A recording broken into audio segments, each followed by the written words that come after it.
Je suis producteur de bois énergie depuis 2003 environ. Nous avons créé un groupe d'agriculteurs sur le secteur de l'Envol-Emplois, la communauté de communes exactement. J'avais été nommé président de l'association Goëlo Bois Énergie. Goëlo Bois Énergie s'est dissoute pour réintégrer la SIC Boccagenèse du côté de Lannion.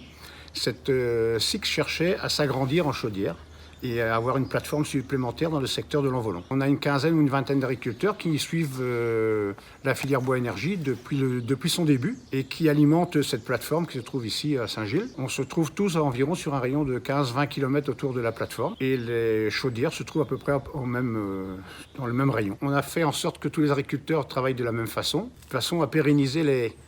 Donc aujourd'hui, on va avec les agriculteurs et les techniciens pour choisir déjà la haie qui sera coupée dans l'année, ou les haies qui seront coupées dans l'année. Ensuite, on fait avec le technicien, si l'agriculteur le désire, un repérage des arbres qui doivent être gardés et ceux qui doivent être taillés. On va faire une coupe à la tronçonneuse. Le bois va être rangé par l'agriculteur ou bien par un intermédiaire. Ensuite, on va faire appel à un broyeur qui va venir broyer tous les chantiers qui ont été faits en même temps.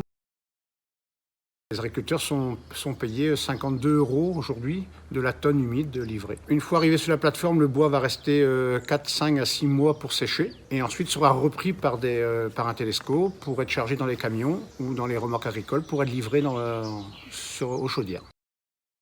Une chaudière bois en 2010.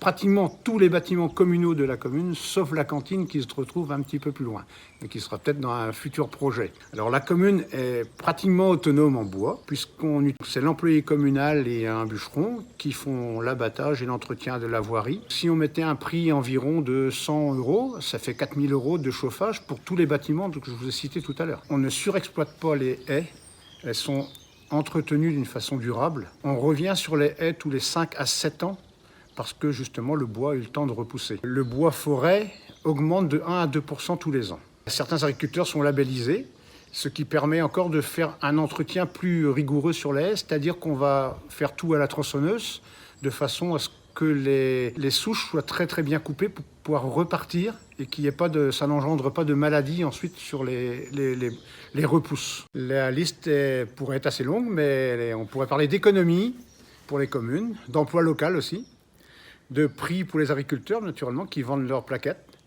mais aussi du stockage de carbone, on en parle de plus en plus, de la biodiversité et bien sûr de la qualité de l'eau.